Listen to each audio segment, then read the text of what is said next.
Well, good morning, good morning.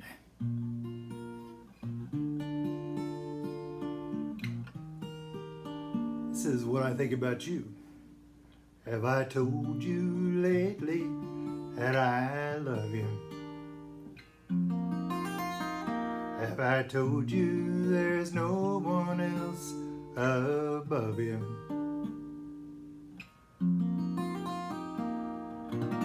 Fill my life with gladness, you take away my sadness.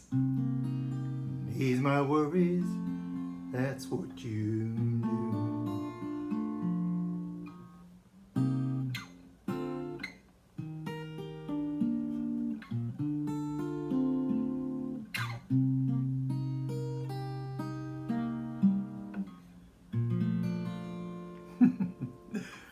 Well, I will tell you this. I miss getting together with everybody. I love you, and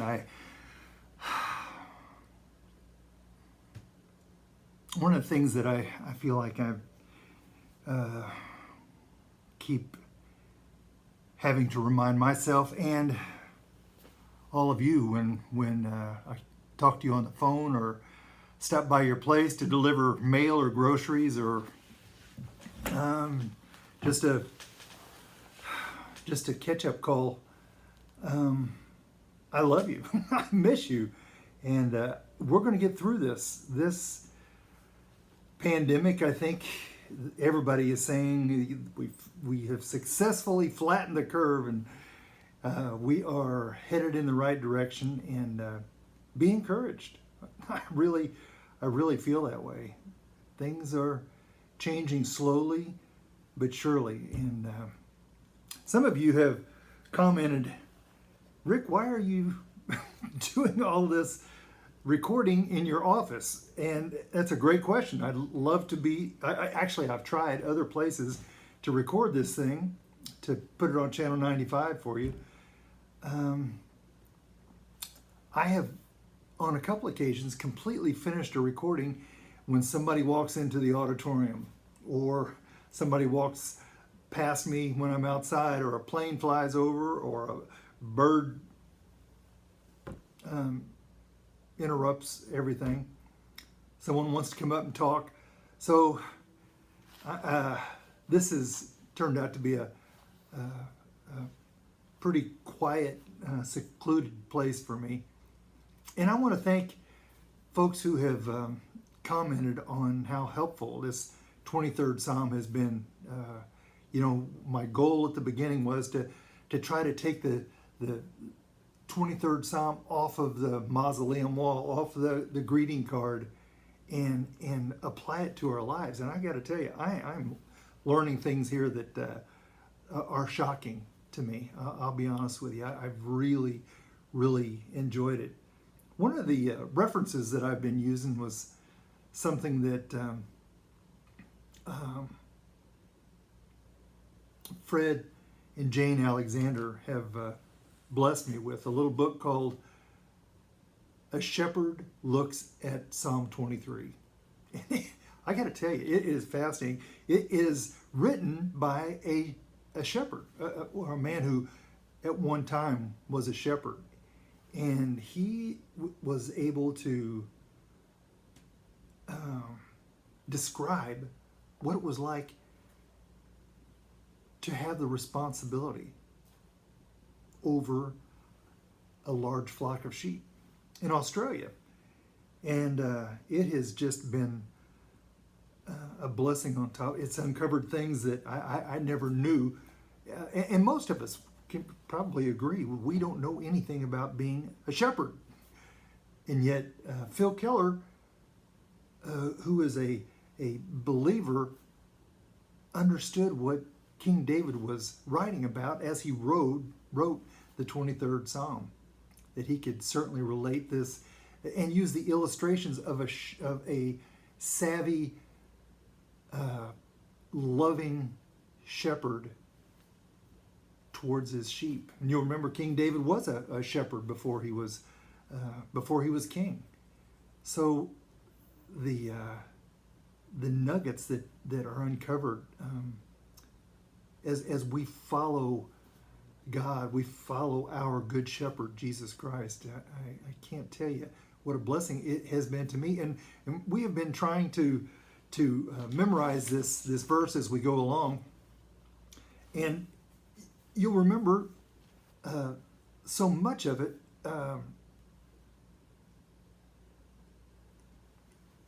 is sort of it comes to mind without even thinking. The Lord is my shepherd; I shall not be in need. He makes me lie down in green pastures. He leads me beside still waters. It sounds very comforting, doesn't it? He restores my soul. We talked about that last week. Today we are going to look at He leads me in paths of righteousness for His name's sake. Leads me in paths of righteousness for His name's sake. I got to tell you, there's something about this idea of us following, us being the ones who follow a good shepherd. That doesn't come natural for us. I think we find ourselves kind of going the way we want to. That comes natural. Did you know that's how a sheep is? A sheep. Well, we've talked about Isaiah 53. We all, like sheep, have gone astray, and we've gone on our own path. Does that remind you of us? We have taken our own route. We think it's a good way to go. There is so much about this topic that I feel like I'm going to split it into two sections. Today we're going to talk a little bit about what not to do, what sadly comes natural. And then next week we're going to talk about how God guides us if we let Him guide us along paths of righteousness. Phil Keller tells us in his book that sheep are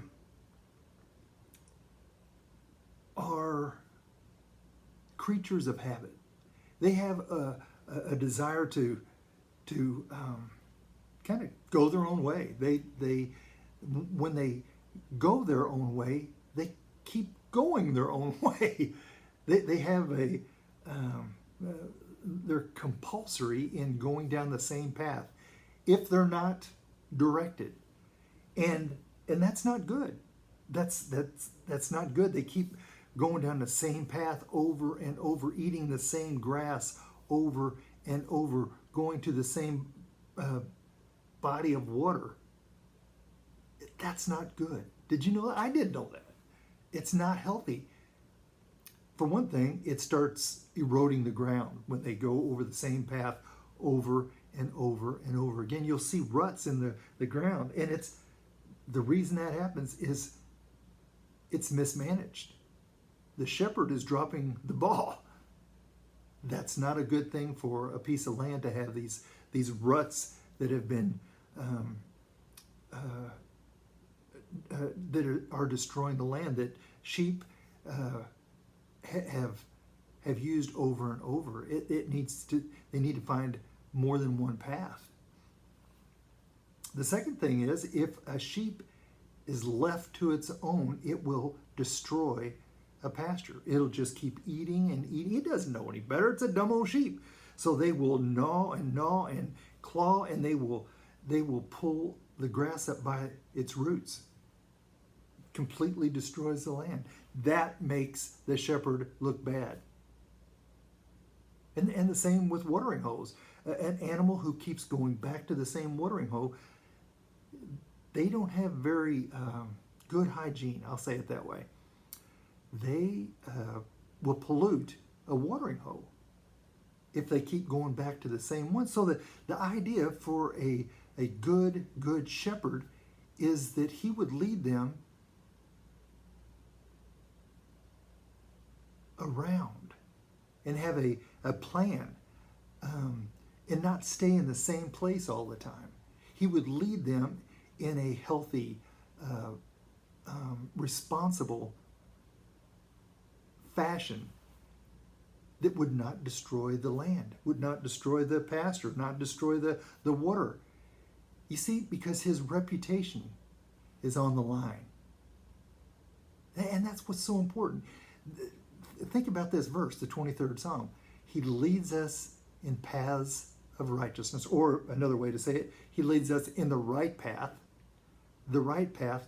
for his name's sake, for his reputation. Because think about it, as believers, if we are messing up, if we look bad, if we make bad decisions, and we tell people we're a Christian, that makes our good shepherd look bad. It does. Sadly, we read in 2 Corinthians 5:20, he says, we are his ambassador, his representative. We are God's representative here at Edgewater. We're his representative in our families. We're his representative in our community, in our neighborhoods. If we tell people we are believers, that we are following God, and we do stupid stuff, it makes our shepherd look bad. I got to tell you, one of the things that I sadly have read about Mahatma Gandhi, he began to study Christianity, and he liked it. He liked what God had revealed to him. He was very impressed with Jesus and how he loved well. He sacrificed his self, how his message was to love one another, love God and love others. Mahatma Gandhi was impressed with what God taught him. Do you know who he was not impressed with?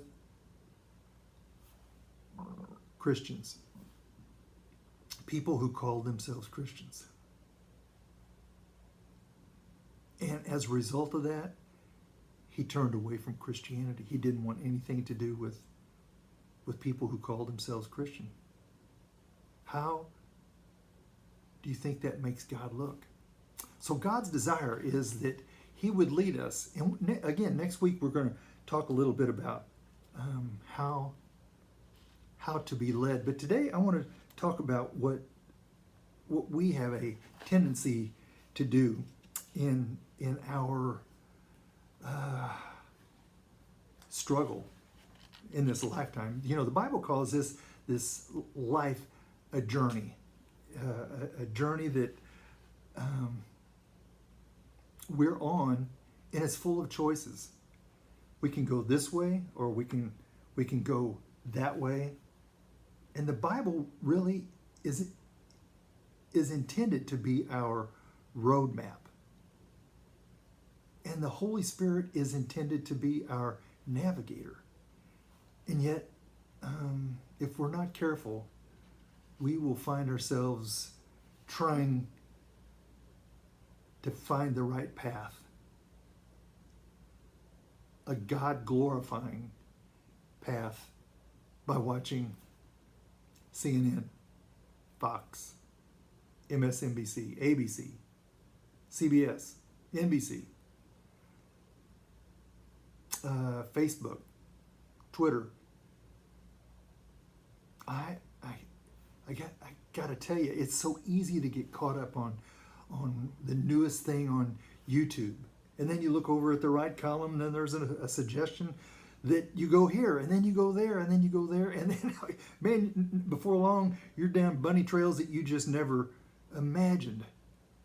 Did you know that there is a book, magazine that comes out, it's a periodical on a regular basis, that talks about fashion, what's going on now, what's not going on anymore, what is going to happen in the future. It is an amazing reference for people who really care about clothing and fashion. What we should care about as believers is what God wants us to do, the path that He wants us on. And I got to tell you, there's something about this idea of being about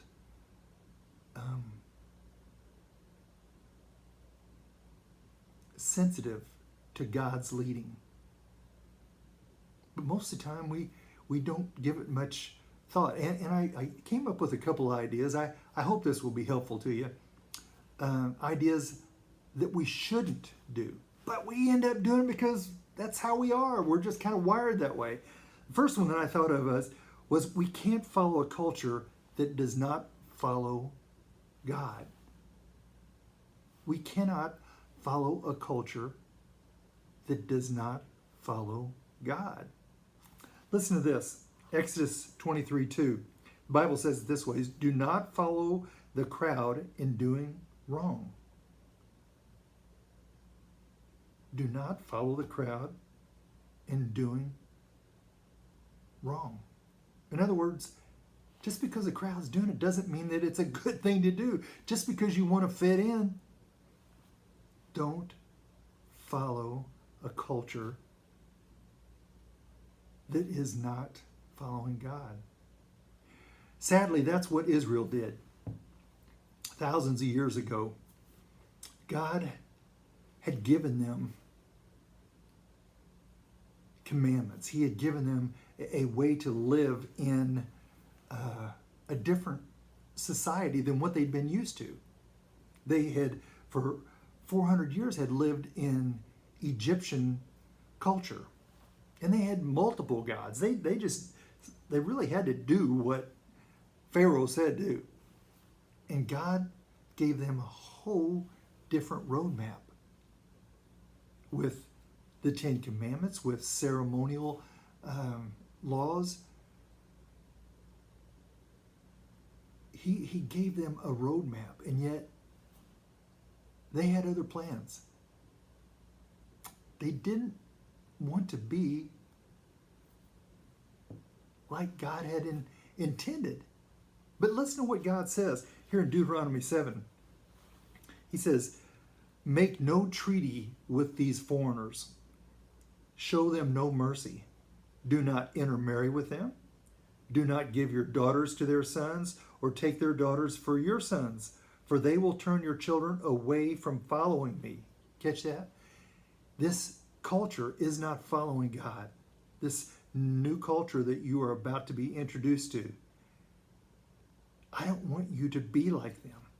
They will turn you away from me. Listen to this. For they will turn your children away from following me to serve other gods, and the Lord's anger will burn against you and quickly destroy you.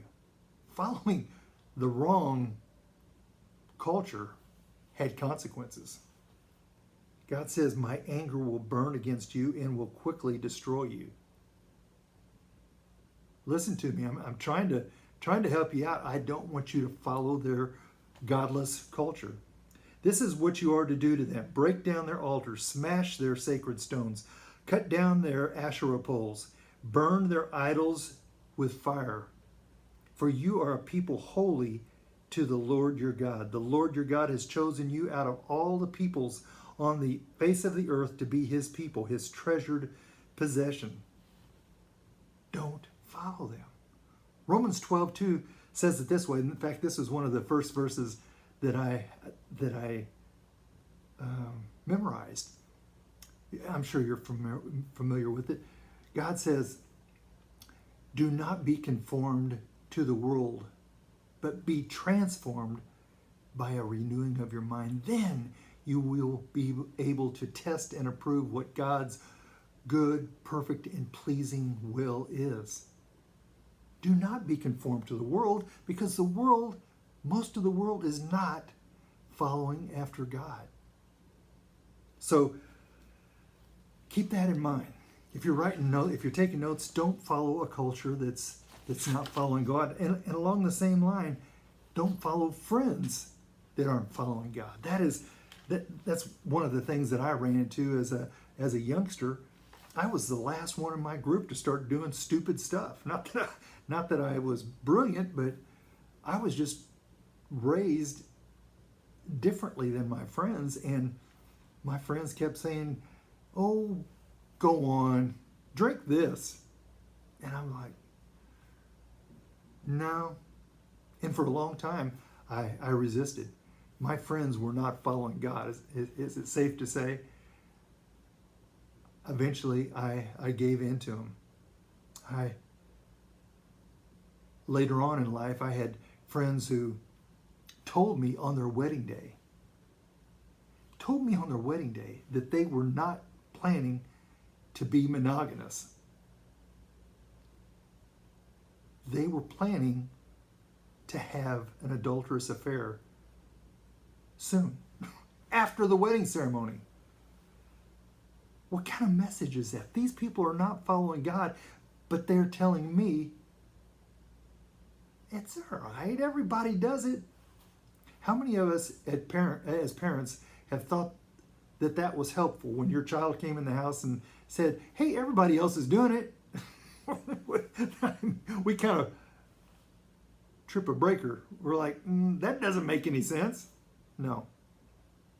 So, number 2, it says, don't let friends lead you who are not following Christ. 1 John 3:7 says it this way: do not let anyone lead you the wrong way. Christ is righteous. That means he's doing right all the time. He was without sin. So it says, be like Christ. You must do what is right. Wow. Friends can have a heavy impact on us. There's a lot of bad advice out there because they're friends. Listen to this. Proverbs 13:20 says it this way: keep company with wise friends and you will become wise. Good advice. But if you associate with fools, your life will suffer great hurt. You've heard this before. You can't soar with eagles if you're running with the turkeys. Boy, that's for sure. I got to tell you, when I became a believer, I knew that I had to have new friends because my old friends, I had changed and they had not. I loved them, still loved them dearly, but I had to have new friends. And I started praying about it. God, give me friends who are following you, not the world. Little by little, almost immediately, God started giving us a new community. It was called a small group. Our church was huge on small groups. So we began meeting together on a weekly basis, opening the Bible. I was learning how to pray. I was learning what other believers had done in the past to raise their godly families. And you know, I kind of had a late start. I was 26 years old when I got married. 27 we had our baby. Lots of other families had already started raising their families in a godly fashion, and I was like a sponge. I was like, tell me more about this. I wanna know. Choosing wise friends. I can't say that enough. Don't follow people, even if they're friends or family, who are not following God. The third one is, we've already mentioned this, don't look to other sources. Television, YouTube, Facebook. I won't spend a lot of time there. I think we kind of get that one, don't we? The fourth one is, I must stop being led by my circumstances. My circumstances. You know the story of Jonah. Jonah was told by God, go. Go to Nineveh and preach. You know the story. Jonah, he didn't like the Ninevites, first of all. He didn't want God to shower grace on them. He wanted them destroyed. He caught a boat to Tarshish. He went as far away from Nineveh as he could. He let his circumstances dictate what he thought was best. He hated them. He had the money in his pocket. There was space on board the boat. His circumstances would have said to him, hey, I've got money. There's room on a boat. It's going in the opposite direction. This must be the thing to do. I won't spend a lot of time on that, but circumstances can lead us the wrong way. And the last one is very much like that. It is, don't be led by our feelings. Our feelings. Our feelings can get us in trouble. Have you noticed that our feelings are kind of short-lived? They don't typically last, whether it's up here or down here. They tend to be kind of dynamic. But number 5 is, I can't be led by my feelings. And that's dangerous. I don't think we're as tempted as we used to be to follow our friends. We've grown up and we've kind of learned from our mistakes. But I got to tell you, our feelings can really move us. And I can't tell you how many times I have counseled people who have said, God wants me to be happy, so I'm going to do what makes me happy. That's dangerous. I think that's what happened to King David. The circumstance was right, but the feelings that he had, I think, moved him in a direction that was unhealthy. You know the story. He was on his roof. The men were off to war. He looks down and he sees Bathsheba taking a bath on the roof. Now, I don't know about you, but that seems a little odd to be taking a bath on a roof. But his feelings got away from him. The circumstances were right. One thing led to another, and a lonely king thinking everybody's away to war. This woman is taking a bath on the roof. She's beautiful. I'm lonely. And you know the story. It led to devastating circumstances. Proverbs 14:12 says, you may feel, you might want to write that down, Proverbs 14:12. You may feel you're on the right road and still end up dead. Just because you feel like it's the right thing to do. God says He wants to lead us in paths of righteousness for His glory. Because His reputation is on the line, because we are His followers. It's so dangerous to be caught up in the culture, our friends, our circumstances, our feelings. They can lead us down the wrong path. And God says, I want to lead you on the right path. The right path. And I got to tell you, when we spend a little time next week talking about how to do that, I think it'll be a blessing. Who doesn't, as a believer, as a follower of Jesus Christ, who doesn't want to follow the Good Shepherd and make good choices? Tune in next week. We'll talk about it. God bless you. Hope you had a great day. Bye-bye.